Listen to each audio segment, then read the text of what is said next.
Welcome to Legal Resources Radio, where we invite you into the world of social justice, advocacy, and public interest law. Throughout this podcast series, we'll share stories, insights, and expert advice from our dedicated team at the Legal Resources Centre, as well as from our valued guests. In each episode, we'll dive into the legal landscape, tackle pressing social issues, and aim to empower you with the knowledge to make a difference. Whether you're a community activist, a legal professional, passionate about social justice, or just curious, this is the place for you. So wherever you are, washing dishes, at work, on the bus, train, or plane, or just relaxing at home, plug in your headphones, take a deep breath, and get ready to begin.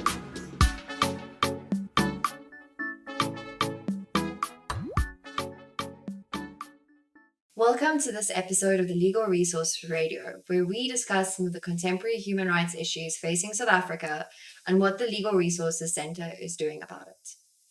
Corruption is something that South Africa is not foreign to, and unfortunately neither are issues regarding the abuse of public power, the abuse of power in general, and intersecting issues regarding gender-based violence. We've seen an increase in the phenomenon of sexual corruption in our country. And today I am joined by Zakhona Mvelase from AWACN, or the African Women Against Corruption Network. They do a lot of work around South Africa combating sexual corruption and trying to raise awareness about an increasingly serious problem in our country. Zakhona, thank you so much for taking the time to join me today. Hi, Claire. Thank you for having me. Yeah. First and foremost, I just always want to say the work that you do, the work that AWACN does, it's so incredible and it's so important in South Africa. I will be completely honest that until I really got to know the concept of sexual corruption through the Legal Resources Centre and largely also through AWACN's work, it wasn't something that was on my radar. Mm-hmm. And I don't think that's a unique issue in South Africa. It's not something we talk about. It's not something we really know a lot about. So can you just start us off? Tell me a little bit about sexual corruption. What does it really entail? I think, Claire, it's very interesting that you say that, because what I always say that, sexual corruption is always hidden in plain sight, right? So until you hear about it, you don't see it. But once you hear about it, you start seeing it everywhere. And that's just tells you the prevalence of this problem in South Africa. And to think that it's been such a problem for so long, and we've seen it, and we've seen newspaper articles talking about it, but just not calling it what it is, that's part of the problem. And I think one of the best things that AWACN's been able to do is to just, make sure that we're breaking the silence around sexual corruption and saying, okay, let's start talking about this problem because it exists, it's there, and let's raise awareness, making sure that everybody knows. And you will see with the work that we do, we start from community level right up until policymakers to say, let's get everybody understanding that this is an issue and acknowledging its existence. And I think as well, something that's been interesting as I've read a little bit more about it, been exposed to it a little bit more, is sometimes we've got different ideas, different perspectives on what sexual corruption actually entails. So from your perspective, your position, from AWACN's position, if you had to try define sexual corruption for our listeners, what would you say it entails? I think in the interest of AWACN saying that we're taking corruption to everybody, everybody must understand what corruption is. I like to use this very simple definition of corruption. Corruption is the abuse of power for personal gain. And when you look at it from a sexual corruption perspective, it's the abuse of power to obtain a sexual benefit, right? And that, for me, I find it that it's the simplest, most simple way to explain the problem and to get everybody, even at the community level, who's not really technical about corruption, understanding the problem and being able to say, okay, this is what this means. Yeah. And I think what's so alarming about sexual corruption specifically is we often don't look at this idea that it is an act of corruption, that it is really this abuse of public power. I think often, and one can understand why it's important to acknowledge that sexual corruption, because it always involves coerced consent, where someone is forced into a situation to acquiesce to demands for sexual favors, that is an act of rape, that is an act of sexual assault. But that only encapsulates the problem of sexual corruption on a very interpersonal level between the victim and between the abuser, and doesn't speak to how that particular person in a position of power has created the system that perpetuates sexual corruption, not just for one individual, but for more than that. Yes. And really renders individuals access to goods, to services that they have a legal entitlement to, conditional on something that they should never have to give up in the first place. I'd love to also know a little bit more about the work AWACN does in communities around sexual corruption and what your experience has been with actually trying to, like you say the quiet parts out loud and bring people's attention and awareness to this issue. Have you found it to be something that people are receptive to learning about? What's really been the experience there? I think the one thing that I can say when it comes to that is that people have been waiting for the moment. It seems like, when we started talking about this as AWACN, I think one of the first things that I thought as a founder was that, oh my goodness, how are we going to start this conversation, right? How are you going to go to people and start saying, oh, sex can be a form of a currency for corruption? And one thing that was very clear from the very beginning is that people know about the problem. Right? It's been so normalized that people know about the problem and people see the problem and people just don't have the language, to speak about this problem. And what AWACN has done is that it has brought the language into the problem that people have been seeing. And I think more than anything, it's because one of the reasons why it has been normalized is because people think, oh, it's just it's a moral issue, right? Oh, there's this moral decay in our society, but it's actually a crime, right? When somebody abuses their power for personal gain, and in this instance, it's not just money, but it's a sexual favor or it's a sexual sexual favors. I would use it's just that I don't like using the word favors because it's not really a favor, right? So I don't like using the word favor, but in the interest of our conversation, I'll use the word favor that, somebody will say, okay, sleep with me to get a promotion, sleep with me to get a job, sleep with me to get a tender, sleep with me to get an RDP house, sleep with me to get water, sleep with me to get electricity. And it's not something that's supposed to be happening, but it is something that is happening and we have normalized it. And that's part of the reason why AWACN exists, is to say, you know what, let's start transforming how we understand and how we confront and ultimately how we eradicate corruption, because we need to look at corruption in all its facets, right? And not just look at corruption from a monetary perspective or from an economic perspective, but what it is it doing to a specific gender. In this instance, research has been telling us that women are the ones who suffer more from this kind of corruption. And I think as well, what's quite interesting, what you touched on at the end there as well, we know there's a hugely gendered aspect to sexual corruption. It is fundamentally more often than not women that are the victim of it.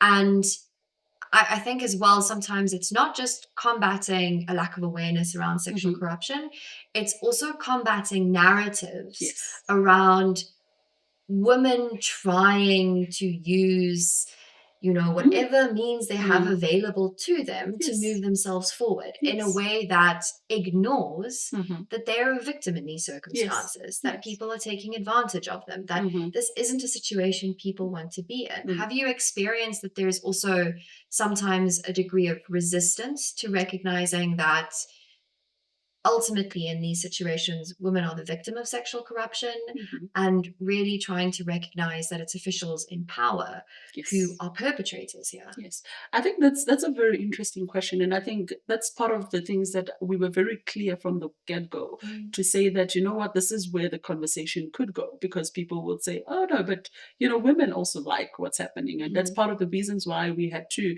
come up with very innovative ways, like our documentary of Rising Voices, where we are unmasking sexual corruption in South Africa, where we were talking about, we were putting the actual victims of sexual corruption, people who say actually, and these are people that these are people that these are people that are your friends, these are people that are your neighbors, these are the people that you can look at them and say, oh my goodness, I can see myself in this person, and start to realize that it's not something that, people don't wake up in the morning, or women don't wake up in the morning and say, I'm looking for a job and I'm willing to give everything. But the system creates that as something that is, there are some instances where this is so institutionalized, where everybody knows that to get a job in the specific space, you have to sleep with someone.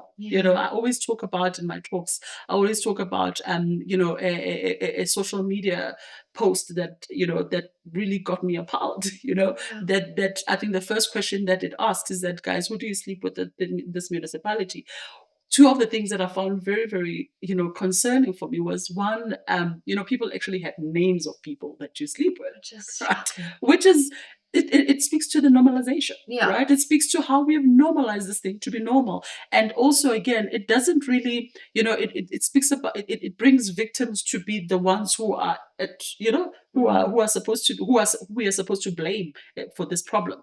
But it doesn't talk about somebody who's abusing their power, right? Which for me is a problem, right? Because if you are in the position of power, then the onus is on you to make sure that you do not abuse their power, right? Exactly. And I mean, we've got employees and we've got officials signing code of conducts that says they're not going to abuse their power, but they abuse their power, and yet we say we are blaming victims when it comes to these type of problems. So these are the kind of things that we really AWACN has been tackling, and this is the kind of things that we've been saying, we want to make sure that we really turn the stereotypes when it comes to this topic, and also to this conversation on sexual corruption.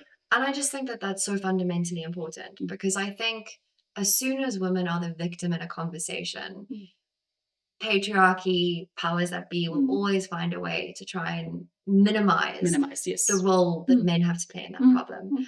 And I think as well, what you're tapping into there is this idea really that we look at corruption from a transactional perspective, from a transactional lens. And one outside of the field of sexual corruption can understand why that might be important. But I think when we have corruption really defined as someone giving someone something and someone receiving something on the other end, and the entire understanding of that is hinged on looking at as a transaction that starts when someone offers something, we lose sight of the fact that one, it's really an offer, especially in conditions of sexual corruption. But two, especially in these interactions, the starting point is not, like you said, someone walking in to apply for a service, to apply for a grant, to apply for a house, and deciding I'm going to try and do this. It's the communication of an expectation that you need to acquiesce and do this. I would love to know as well, from your perspective, what is it that you think, aside from trying to build awareness around sexual corruption, what do you think also needs to shift for us to actually see sexual corruption taken seriously, not just on a community level, not just socially and by individuals in society, but as something that's also prioritized by government? Because we're at this moment in South Africa where, we've just towards the end of last year come off the back of the declaration of the state of disaster about GBV. And now we're also sitting in the middle of a resurgence of commissions and committees looking into corruption allegations. And again, corruption and gender-based violence in different spheres find themselves in the public domain. But we don't see that interaction often.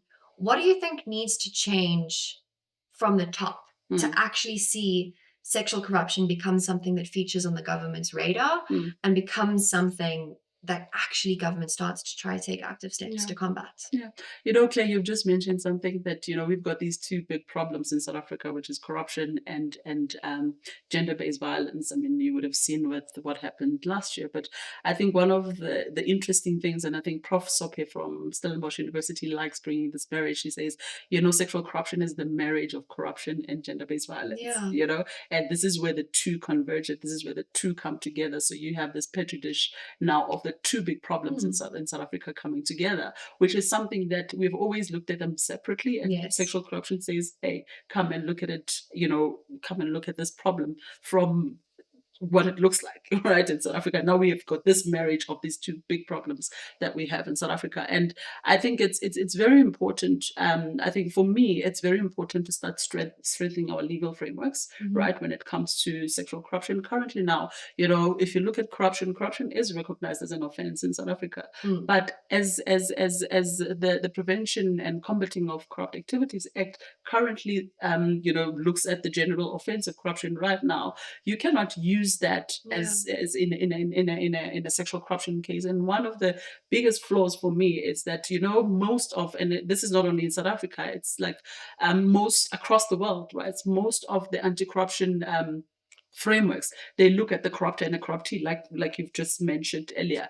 And when you look at the corruptor and the corruptee, you forget the power asymmetry that comes with sexual corruption cases, right? Where you'd find that, there's somebody in a high position of power, even not even also in a high position of power, they hold some position of power, and there's somebody who has a need, right? And this person has a need that can be fulfilled by the person being in the position of power, and this person abuses their power to say, I'm going to take a sexual, benefit from out of this so that you can get to you can get what you need, or you can fulfill that need, which is a problem, right? In and of itself. So part of the things that we are very, very clear about when it comes to sexual corruption and is to really look at how do we strengthen our legal frameworks, right? To make sure that this is recognized, as a standalone offense, right? Sexual corruption is recognized as a standalone offense, and it also takes into cognizance who are the two parties that are involved in this particular crime. And in fact, in some instances, you find that women are not even well, I'll speak about women because we work a lot with women at AWACN, but it's very important to mention that men also, find themselves, the victims of sexual corruption. And part of the reasons why this has been so silent, and part of the reasons why now we have what we call AWACN Man, is because we are trying to make sure that we are creating a safe space also for men to speak about these issues, not from a point of, them being perpetrators or them just being allies, but them being potential victims of this form of corruption as well, and making sure that this conversation is not only just limited to women, as much as women are disproportionately affected, but we are including men as well. So for me, strengthening legal frameworks is very important, looking at how do we make sure that our legal frameworks, if somebody today says, I'm going to a police station to report sexual corruption, our law enforcement agencies, they know exactly what you're talking about, right? And they've got mechanisms in place to empower the survivors of sexual corruption, when they go and report these kind of crimes. You don't want somebody to be secondary victimized, just because they went there, if someone's saying, oh, but you said yes, and not recognizing the coercion element to the problem that we are facing. And I think that specific aspect is also so important. I completely agree with you that we have a legal framework that doesn't facilitate actually recognizing the dynamics of sexual corruption and exposes victims to the very real threat of criminalization if they come forward. And I think that in itself is a very good answer to people who say, well, you should just look at sexual corruption as a sexual offense. Being able to succeed with any kind of prosecution where you look at it as a sexual offense relies on someone still coming forward and reporting it. And if you know that there is legislation out there that will criminalize you, even if it's not something that will be followed through on, prosecutorial discretion exists. That's the argument people often make. It's still a risk. And how can you tell someone who has already found themselves in such a vulnerable situation, already abused by a system that's supposed to protect them, by someone in a position of power, to actually really risk something and come forward? And I think as well, especially in the South African context, we really try to focus on the importance of reporting corruption and the importance of combating corruption. And we see that the individuals who come forward and make a stand and who expose, big networks of government corruption are people that we look out for, we look after, and we really hold in very high regard. And I think it's shocking that when it comes to sexual corruption, somehow, because it doesn't involve the flow of funds, or it doesn't involve the loss of funds out of our country or something like that, we suddenly care about it a little bit less. And it seems to be something that, because you can't trace the impact of sexual corruption across the broader society in the same way other acts of corruption can, it's somehow perceived to be less important. And we are doing all of the victims of sexual corruption such a fundamental disservice in that situation. And I think also what you were saying there, we can't just reform the legal system because we have this particular perspective of what corruption is as something transactional. We really have to focus as well at trying to reform the implementing agents that are involved. So we need to focus on proper training for SAPs. Yes. We need to make sure that people understand that there is this power dynamic that takes place there, that we don't see a resurgence of narratives that try to blame victims and really look at them as people that are involved in this by any, willing stretch of the imagination, what's happened to them. And I think it's important. Any kind of advocacy around trying to reform the law is important to focus on that. But especially because we're dealing with people in such vulnerable circumstances here, has to be paired with focusing on how do we also change how we implement that law.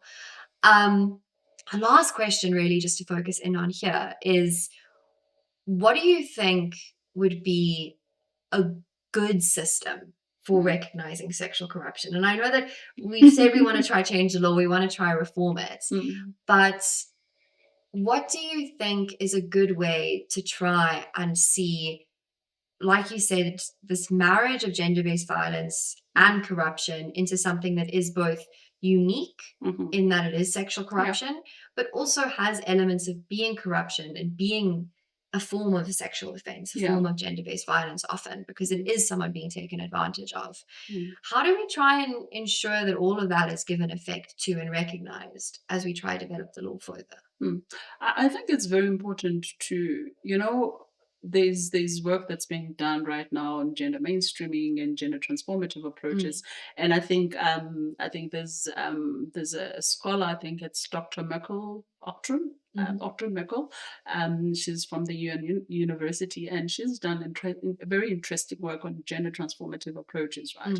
And this is looking at it from start to end, right? It's like an end to end, looking at the system holistically, not looking at saying, oh, this is the problem that we have found, so we are trying to solve the problem, but looking at a system at large and saying, okay, the system, how do we solve the problem from a system level, not just a level that says, okay, we are solving this problem. Because again, part of the reasons why we are ending up with us or sexual corruption being so hidden in plain sight that it has been, it's because we have not looked at the system. Had it been that we looked at corruption from a systematic point of view, we would have seen that, okay, sometimes corruption is not only just money, right? Sometimes corruption is like a currency of corruption is a sexual favor, or it's a sexual benefit. So just looking at problems systematically, for me, it's very important. And obviously, gender mainstreaming and understanding different facets of the problem from different lenses, right?